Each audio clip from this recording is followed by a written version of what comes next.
Okay, so in this episode, I want to talk about um, burning boats, which is a concept in self-development, and why you have to burn boats to break beliefs. Okay, so you might not know what all that means. Why would we want to break beliefs? Aren't we Catholic? Don't we want to stick to our beliefs? So what I'm talking about today is beliefs about yourself, and then burning boats is an analogy for like getting rid of the contingency plan. Okay, so that's what we're going to talk about. I want to start with a story that happened today. So I had like a crisis call today where I have a client.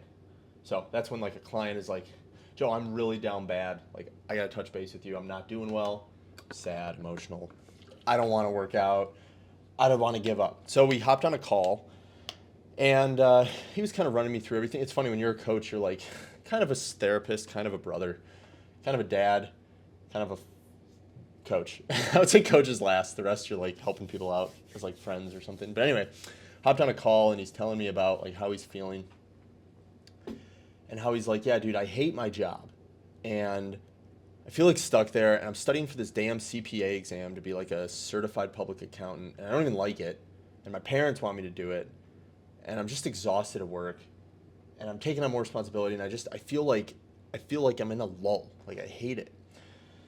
So I was listening and stuff, and to me, it's clear as day, like what you got to do. You got to quit your job and you got to go do what you're meant to do. But he's not there yet. And so I just asked him, I said, do you want to be a CPA? You want to, I don't know anyone that wants to be a CPA, but assuming there are some people. I said, do you want to be a CPA? And he's like, no, dude, I hate it. I was like, okay, man, well, do you think we should do things we hate? He's like, no, but what else am I supposed to do? What else am I supposed to do? Okay, it's really important that he said that. So finally, I went through my spiel, as you guys might have heard in my other podcast. I gave him my spiel on like having a vision, setting a vision, setting clear goals, achieving those goals, yada yada. So I gave him some books to read, and I said, you come back in a month with a plan on what you want to do, because you should be spending your time. Your labor should be a combination of like what your habits are and what your passions are, God-given gifts. You should combine those, and that's what you should do. And we talked, and I let him go. But the key thing that he said to me was that he's like, I don't know what else I would do. Okay? So there's a big problem there, which is, as much as Catholics like to think we have the best worldview, and of course we do. I think so. We're Catholic. We think we're right. We think we have the fullness of truth. We are severely lacking on our belief system about ourselves. So this is super important. Write this down. We will always conform to our beliefs. And so if you believe something about yourself, you're going to conform to it. If you're a bartender and you make $300 that night as a bartender and you tell yourself, that's a lot of money. That was good money. That was a good night. I made some good money. You're going to believe that. And that will be imprinted in your brain as a good amount of money for a day, 300. No one told you to say that. You could have said, dang, I only made 300 this day. I should have made 3,000. How do I make 3,000 a day? You can think like that, and then you'll start to conform to it. So my point is, that was just an example, but my point is we're always going to conform to our beliefs, and a massive problem Catholic men have, at least Catholic men, that's the only people I really talk to, are that they have terrible beliefs that they speak out into the world that they don't have to say. So my client, for example, didn't have to say, well, I have no other choice. Like, what else am I supposed to do? He didn't have to say that. So the reason to just back up a second, the reason I started this ministry is because like that is what's lacking, in my opinion, in the Catholic Church, is like self-development. If I'm going to say it as like a whole, it's like self-development for men is missing in the Catholic Church. Okay. We do read, and you would think like that's all there is to it. But no, we really do Norman Vincent Peale, he's great. I mean, he's Protestant, but he's great. But we're always so good at reading the Church Fathers, and we're good at reading C.S. Lewis and Chesterton, and we know Lord of the Rings, and we say our prayers, we know our novenas, we do our devotions, but we don't believe in ourselves. And we tell ourselves beliefs that are like right here.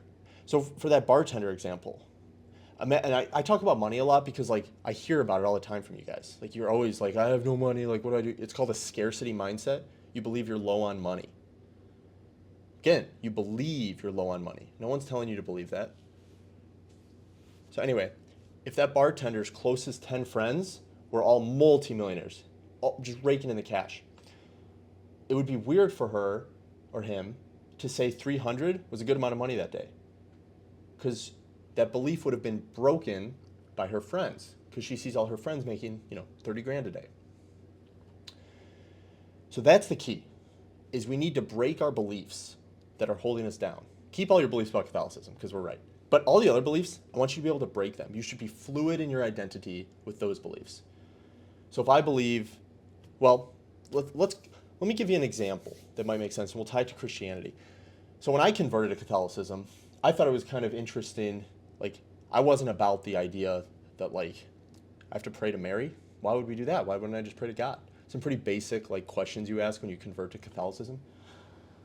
And yeah, I had that when I was in RCIA. It's like, why not just pray to God? That seems quicker. But during RCIA, I started praying the Rosary every day. And I've kept that up until today. And so every day, I've kind of been around Mary every day. And I've gone to Mass where Mary's there, and we see the statue of Mary. And I talk to Catholic friends who we talk about the Virgin Mary. And I read Catholic books about the Virgin Mary. And so I've surrounded myself with a new belief system over and over and over, and it's gotten deeper and deeper and deeper into my mind, into my belief system, into my subconscious. Now it's like, do you believe Mary's the Virgin Mary? It's like, well, yeah, totally. Like, is she the mother of God? Like, yeah, 100%. Because it's so deep in my mind, but I've been iterating it over and over and over. Okay? So just like we can do that with theological tenets, we can do that with self-development tenets. Okay? So you can stay around poor people, and if you're always saturated in that environment, you're always going to think like, it's tough for the little man out here. Like, nothing we can do. Like, must be nice to be rich. So you can be like that. But that's going to happen because you're saturated. You're around that all the time, and so it gets deeper and deeper into your brain. But if you surround yourself with people ahead of you, you're going to think, oh, this is how you do it. Oh, this is easy. Oh, okay, blah, blah, blah. Oh, it's completely up to us. And you're going to realize, and it's going to get deeper and deeper into your mind that that's what's true. And then you're going to start striving towards it, because we're always going to conform to our beliefs. And so this is kind of coming to like a climax here. The biggest problem with Catholic men is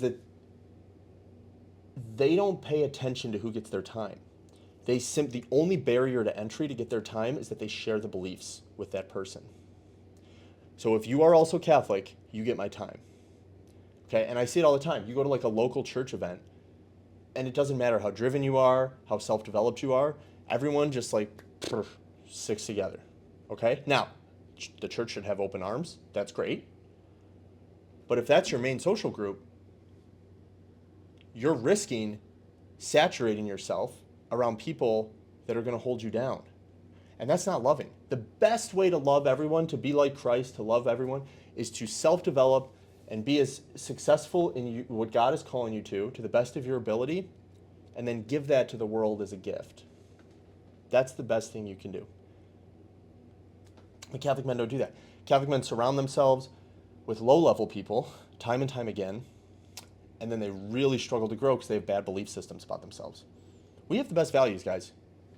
We get to heaven if we're really disciplined, temperate with our vices, wise, and just to others, fair to others. So if we just believe in ourselves and we follow those virtues, like, sky's the limit. We can do whatever we want. So how do we break these belief systems? That's kind of the key to this. So we need to break beliefs. How do we break them? The quickest and most surefire way is to burn the boats, which is a concept. I think it was Cortez, when he came to the Americas, he told his soldiers to burn the boats. And he said, we're either going to conquer or we're going to die. Okay, so it refers to the idea that there is no contingency plan. You have to win or you reach disaster. Okay, everything falls apart. Now, people don't put themselves in this position because it's scary, and we're a what's it called? Like a comforted culture. Like, everyone's so like comforted. So people don't like to do this, but it's the most surefire way to figure out what's true and to grow. So I try to tell guys all the time, like, do you have a contingency plan? And the more backup plans someone has, the more I know, the less self-developed they are. I know that. Because once you figure out the secret is to just go all in on something, you grow. And we want to grow because we're more influential, we're more impactful, we can serve our families better, we're better leaders. Because actually and you think it's risky, but it's not that risky to go all in on something. And here's why. Let's say you're not meant to work your job. You're freaking like HR, finance, or at this woke company, and you're like, I don't feel like I'm destined to do this. Newsflash, you're probably not. And you're like, I'm gonna go all in on my dream, which is to be a sculptor. Sure.